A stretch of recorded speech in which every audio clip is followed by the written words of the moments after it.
Avez-vous l'impression de travailler fort sans pouvoir en profiter? Est-ce que vous vous êtes déjà dit, je fais trop d'argent pour être aussi cassé, aussi fauché? Est-ce que vous vous sentez prisonnier de votre travail, de votre employeur? Eh bien, il y a peut-être quelque chose qui vole votre argent sans que vous vous en rendiez compte. Écoutez cet épisode-là si vous vous sentez concerné parce que mon sujet d'aujourd'hui va vous intéresser. Vous écoutez Indépendance financière et hypothèque, où l'endettement est à éviter, l'épargne est à l'honneur et où la maison complètement payée remplace la voiture de luxe comme symbole de richesse. Je suis Frédéric Lacharité, courtier hypothécaire à Montréal et au Québec. Je veux vous aider à prendre le contrôle de vos finances, à transformer votre vie. Je vous transmets ma formule pour atteindre l'indépendance financière.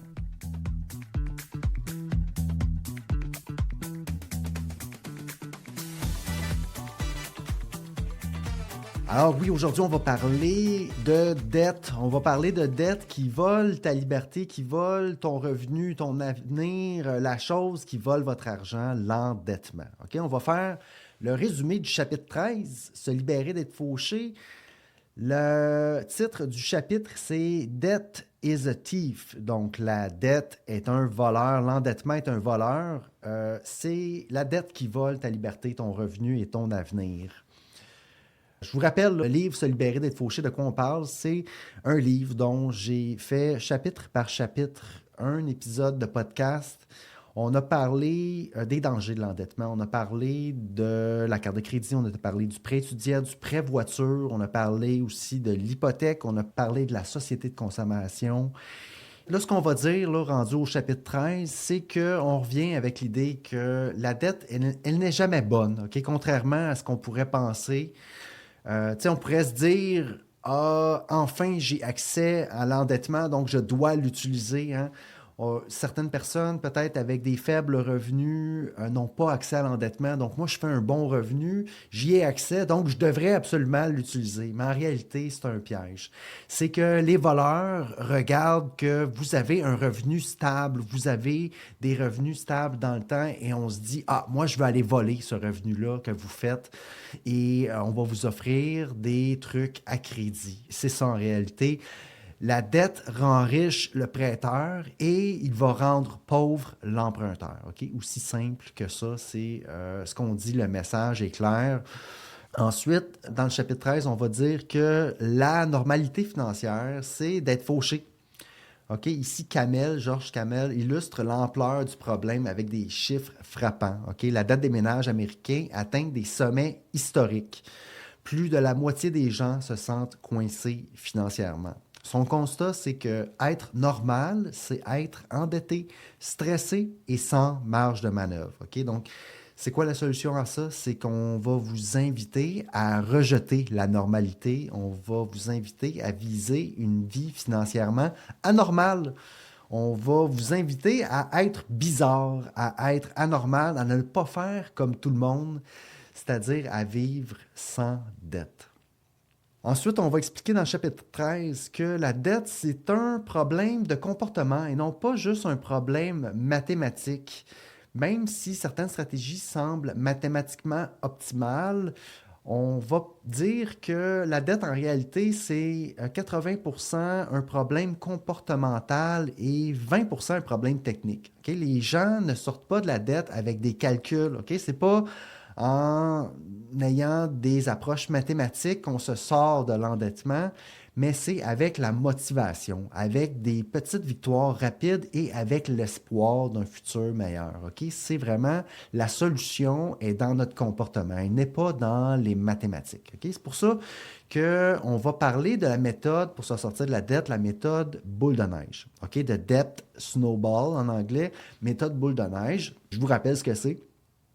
Okay, pour se sortir de l'endettement, la méthode boule de neige va, premièrement, on va faire en sorte de lister toutes nos dettes, sauf l'hypothèque. Celle-là, on va la mettre de côté parce que c'est une dette qui est différente. On va faire la liste de toutes nos dettes, on va les mettre en ordre, de la plus petite à la plus grande, en taille de solde.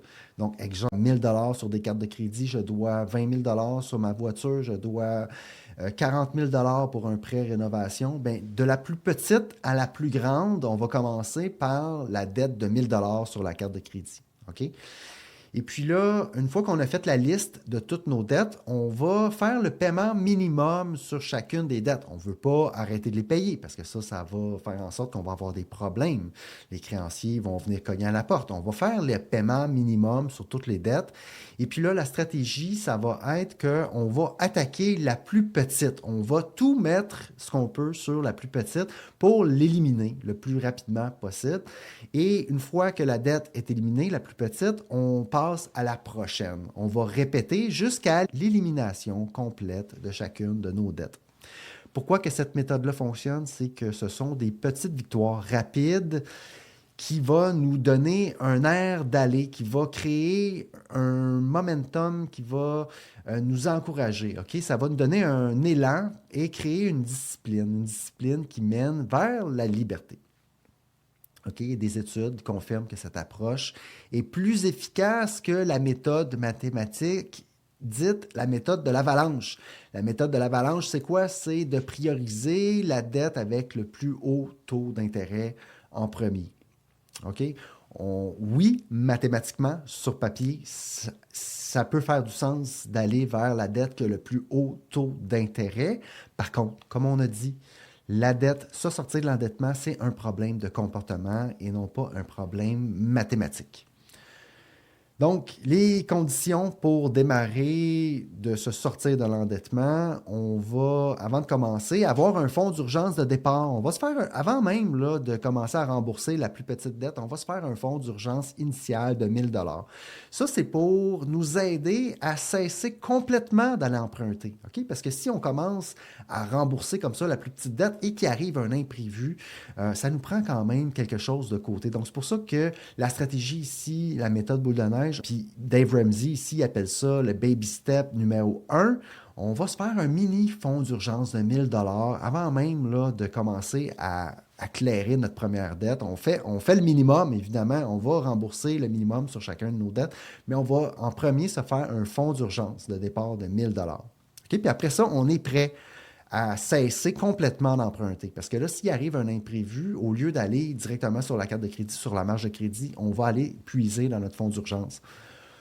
On va aussi se faire un budget clair. Ça va nous aider de faire un budget mensuel, un budget à base zéro, c'est-à-dire que chaque dollar qui va rentrer dans notre compte de banque de nos revenus, on va y donner un emploi clair à ce dollar-là pour faire en sorte qu'on va savoir d'avance, avant que le mois commence, où va aller notre argent qui va rentrer dans le compte. Okay? On va se faire un budget, puis ça, on appelle ça un budget.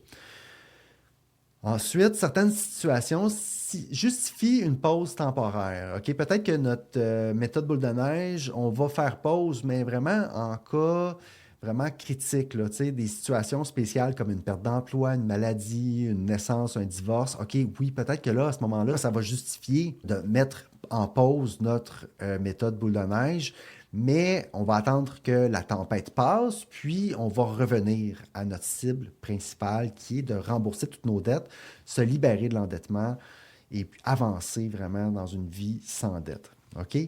Puis l'hypothèque dans tout ça, on la met où dans notre méthode boule de neige? Eh bien, l'hypothèque, ça va être traité plus tard. Ça va être à l'étape numéro 6. Hein? Étape numéro 1, c'est faire un fonds d'urgence, 1 000 $. Étape numéro 2, faire notre méthode boule de neige. Étape numéro 3, faire son vrai fonds d'urgence. Étape numéro 3B, peut-être même accumuler la mise de fonds pour notre propriété. Étape numéro 4, 5, 6, acheter notre propriété et puis là, épargner pour l'étude des enfants, épargner pour la retraite. Et puis, on va faire ça pendant toute notre durée de vie active. Et puis, oui, après ça, rembourser notre hypothèque, on met ça à l'étape numéro 6. Parce que l'hypothèque, oui, on veut acheter notre maison, on veut être propriétaire. Ça va nous donner une chance de passer de la pauvreté à la classe moyenne, à s'enrichir pour avoir une retraite confortable. Mais cette hypothèque-là, on ne va pas s'en servir pour la garder toute notre vie et arriver à la retraite et avoir encore une grosse hypothèque. Non, on va vouloir la mettre à zéro. OK? On va se faire une stratégie pour rembourser notre hypothèque. Okay?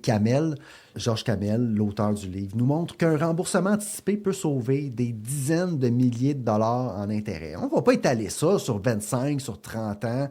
On va peut-être, oui, le mettre sur 25 ans en partant, mais après ça, dès qu'on va avoir de l'espace, dès qu'on va avoir mis de l'ordre financièrement, on va se faire de la place dans le budget, les bonus qu'on va recevoir à notre travail, on va essayer de réfléchir à comment on peut faire plus pour rembourser cette hypothèque-là, pour devenir indépendant financièrement plus rapidement. Le vrai enjeu, là, c'est la liberté. Imagine une vie où est-ce que tu n'aurais aucun paiement.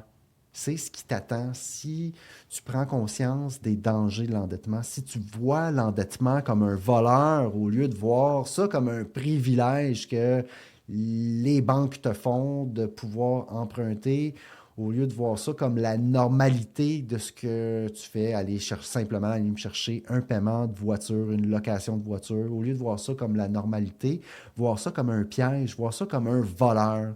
Si tu arrêtes de te faire voler, ben du moment que tu arrêtes d'utiliser l'endettement, tu reçois donc 100% de ton revenu sert à tes dépenses. Tu arrêtes de payer de l'intérêt, tu arrêtes de rembourser pour des choses que tu as déjà consommées dans le passé. OK?